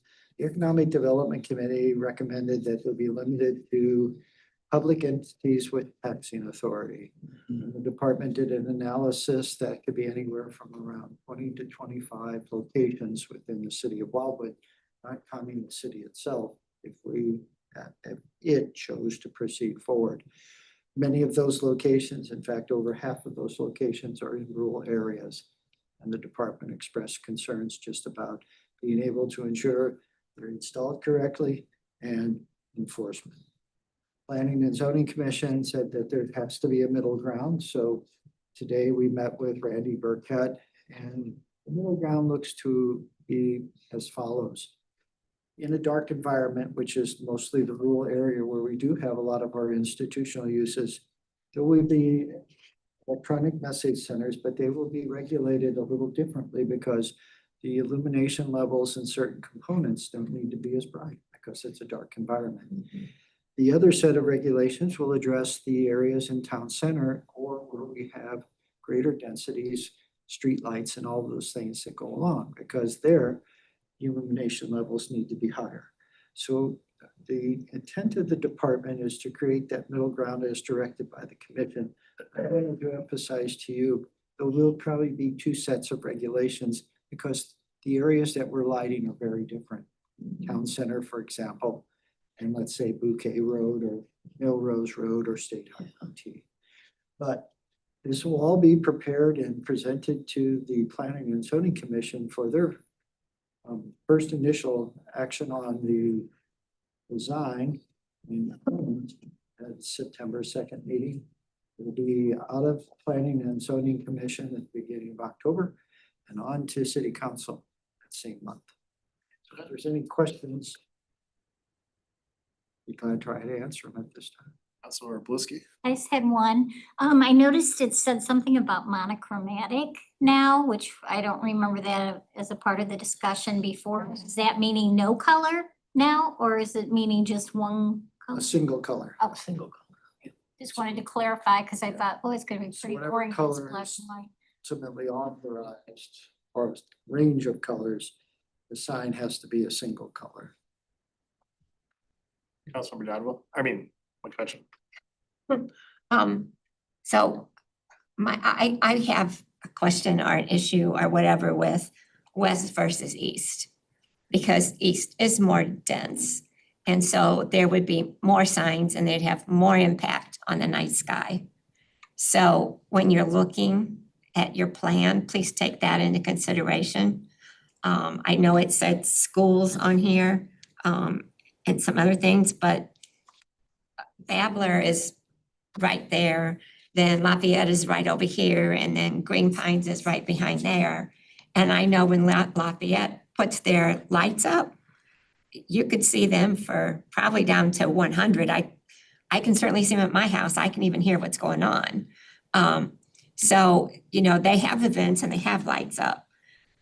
Their sign is backlit, so it doesn't necessarily need to be a electronic message board.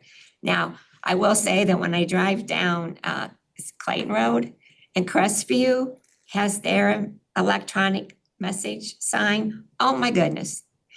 Yeah, and I look every time because it catches my eye, you know, and then it's got all this changing items on it.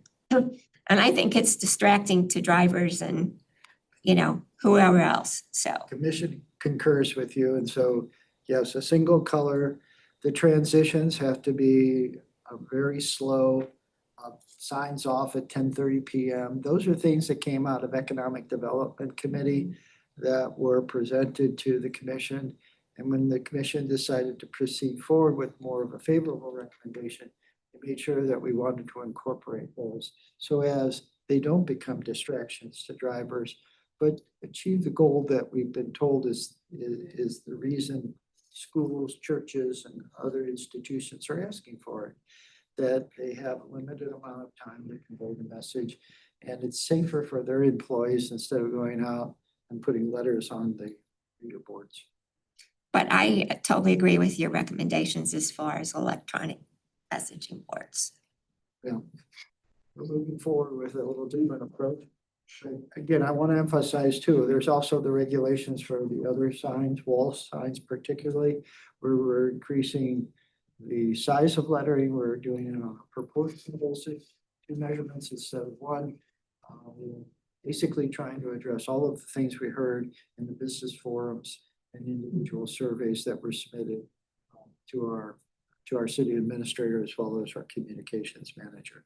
So I think we're going to have a reasonable code that still protects the architecture of the buildings.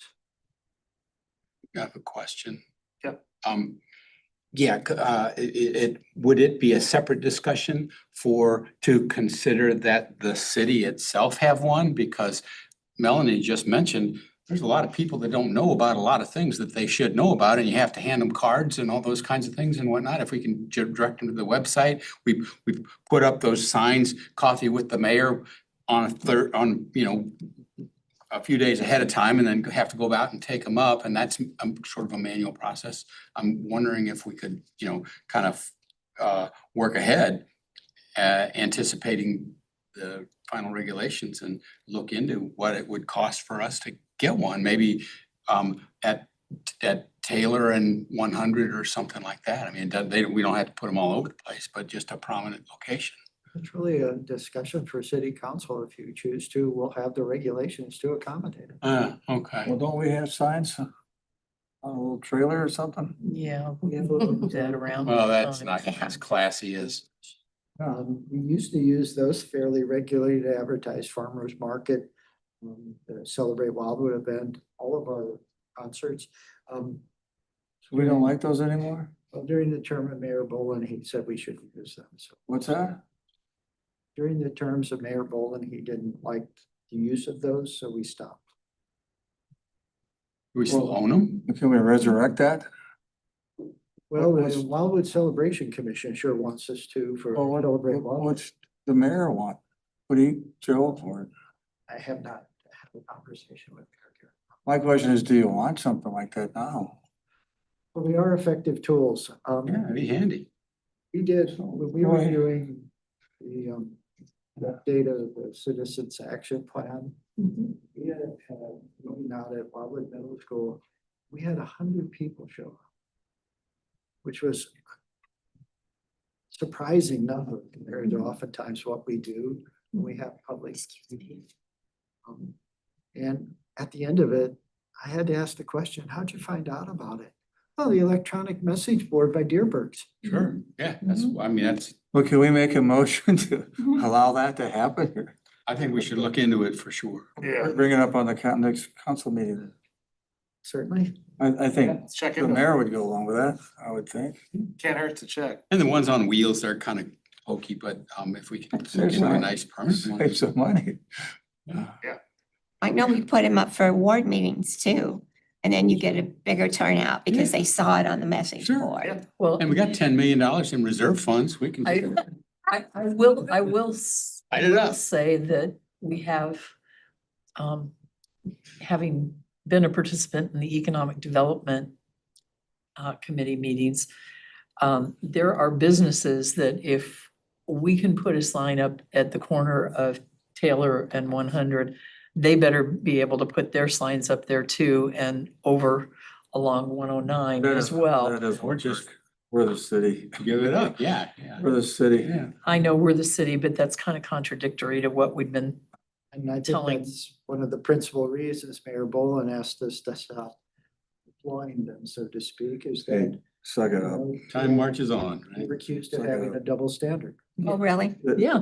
They're probably, I mean, it is, I will say, it's, you can't, they're no longer there. the city shouldn't have any additional rights or authority than a business. I mean, you can't say, the city can put up a lighted sign, but the business can't. I Well, mean, they can't put up the same Business sign. can't that write we you a do. ticket, Why can't right? they? That gives the city a higher value We're of, the supreme, that's the flaw. Yeah. well, that's an opinion. I think if we wanted to put up a sign. I we think that's the can. problem with government, is that they think they're more important than the residents, which isn't We true. haven't used them for 8+ years. They're- I mean, I'm just saying, if, I totally agree with using the sign, but if we Sign them, use the okay. sign, then the businesses ought to be able to use whatever sign we use. Cause you can't say, oh, well, there's lighting concerns, but we're gonna do it, but you can't, even though we work for you. Remember, out of Economic Development Committee came a recommendation. It's public entities with taxing authority that'll have the right for electronic message centers. No one else. I don't even agree with that, but And again, you gotta have you can't have a double standard, that's. well, and that was Well- part of the rationale in the report the department prepared, Yeah. creating a double standard. I Correct. don't know if that's what we want. Oh, you could, I think that's the biggest problem with government, Because is that it some- forgets it works for the people. Well, and look people at, For I'm it. sorry, No, you're good. go look at the lighted sign, what, is it Hilltop? Shopping center? Yep. Oh my goodness, have you driven past there? It's, you There's- catch, that is so, it's very bright. I think there's a way to do it. Randy Burkhead did 2 work sessions with our planning and zoning commission members. And we drilled down to I think the basic level of what would be the minimum we could accommodate, protect our dark sky, but give signs that people have asked for. And I think we're gonna give you something close to that sometime in September, October. But yeah, as I say, we're only looking at public entities with taxing authority. From that perspective, that's what the commission, I think, is going to recommend, and the development committee did. It's not a bad recommendation. Those entities generally are the ones that have been asking more frequently and regularly than anyone else, particularly the schools. Because So if you go to an economic development team meeting, then I will tell you that every business is asking for some way, especially in the way that we have designed our shopping centers to state, I'm here. Yeah, Because that's reasonable. people can't see what all is Yeah, I in think it's just a Deerberg matter, Plaza or. it's a matter of principle though, too, that you can't say this is bad for the sky, but we can do it, but you can't. Like, but hey, we love businesses, we want you to succeed. yeah, I say, let's give it to them. How's that? I don't care. Anyway, all right, well, let's, I can go in. It's a whole I can go other in- we're touching. I could go. Yeah. I mean, consistency is important. So what's the possibility of having each sign that goes on a building, the same architecture and the same background? Is that a possibility? And it'd be more consistent, and I think more physical appropriate? Well, Well, we have probably primarily four things that create the consistency that you see now. They're individualized channel letters that are pinned onto the facade of use of a raceway, so that the application method and the style are the same. And then the height and size. And so, and again, those all come from new urbanism and our design guideline, design standards and architectural guidelines. I think what the flaw in all of that has been is that not all buildings are made the same. And so we just use one measurement, the length, the width of the tenant space.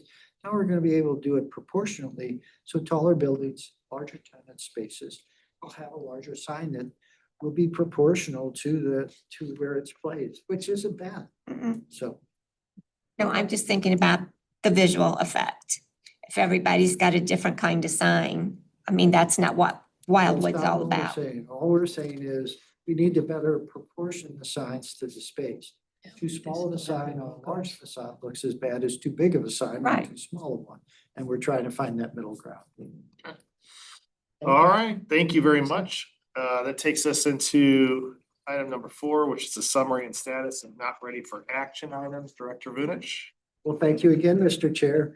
Mr. Chair, members of the committee, as you know, this was a request that came from you as members of the committee.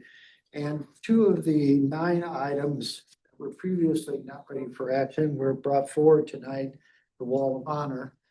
Because again, we have been working on that. It's just that we've not been able to connect with enough purveyors of the service to come back with a proposal or proposals with cost.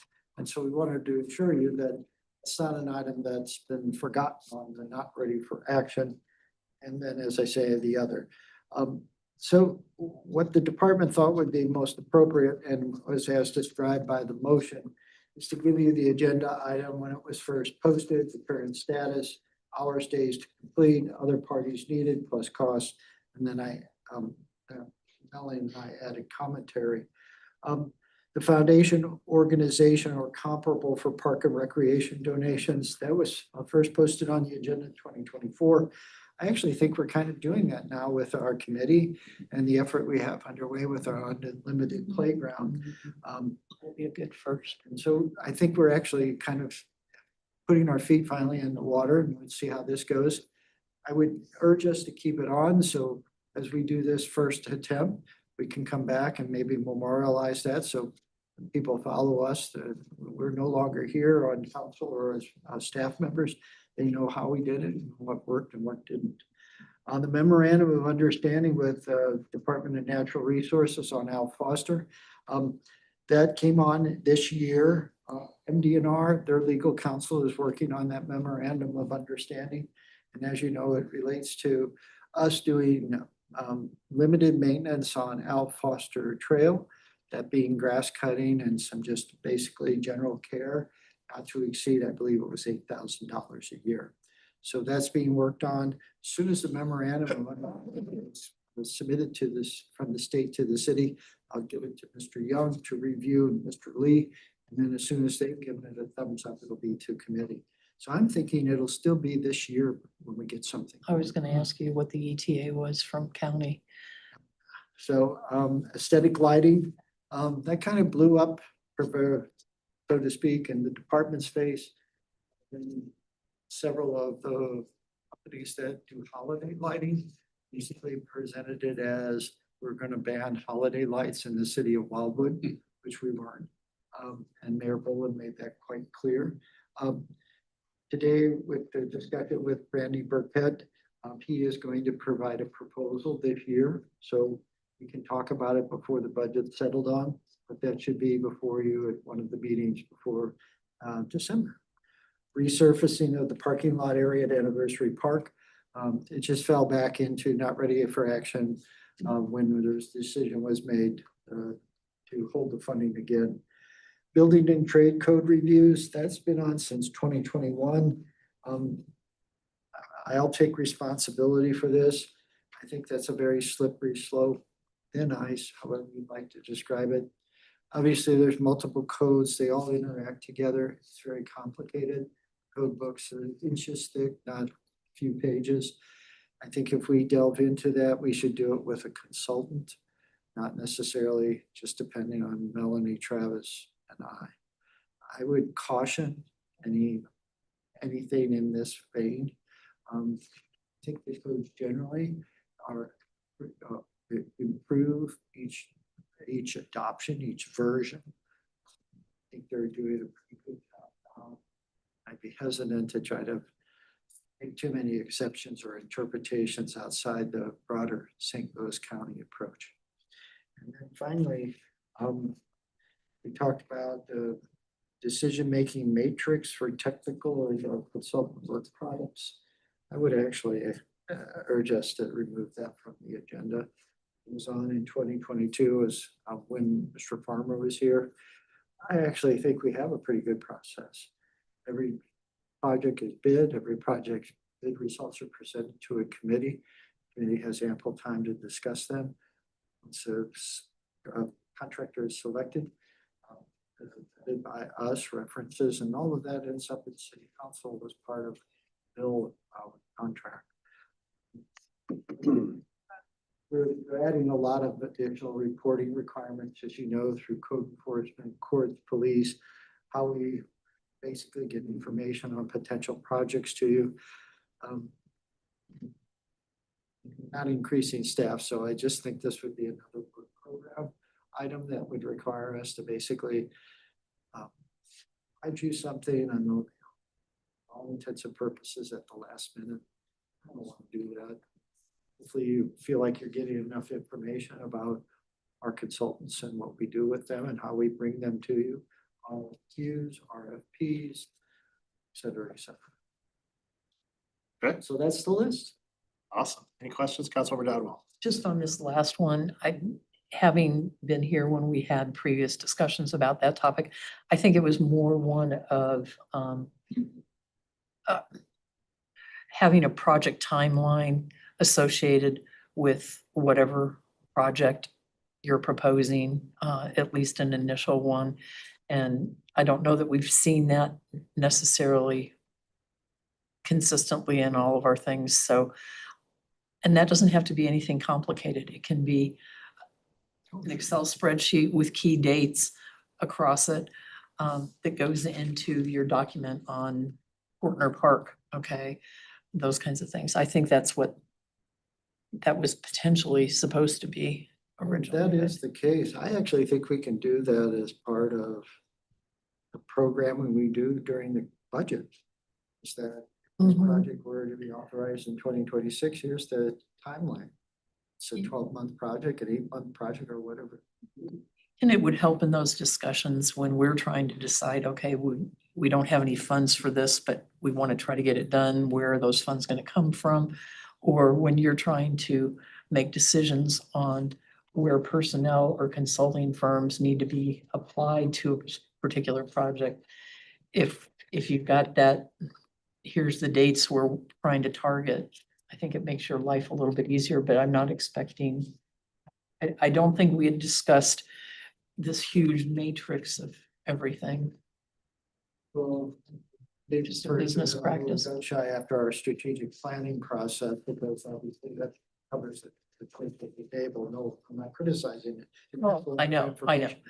Keeping up to date on it, keeping it up to date is a challenge for Rick, Tom, and I.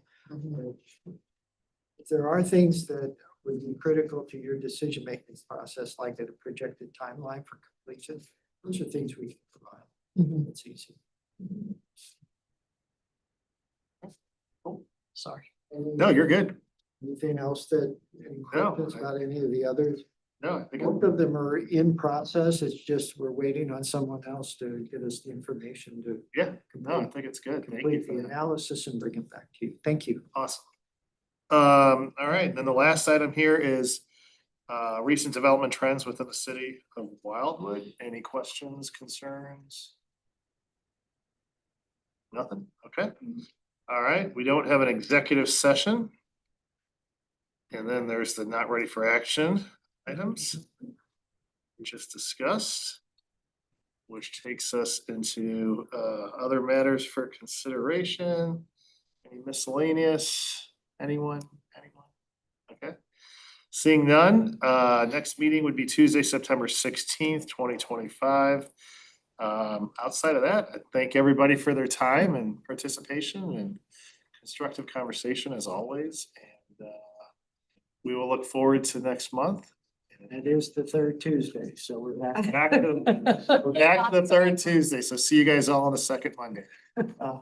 We got back six, Need a motion we got for back adjournment. 6 minutes of Got a our. motion from Councilmember Cran, second by Councilmember Dodwell. All in favor of the motion, please say aye. Aye. Bye. Any opposed? Any abstentions? Thank you All right, all. thanks, guys. Appreciate it. Good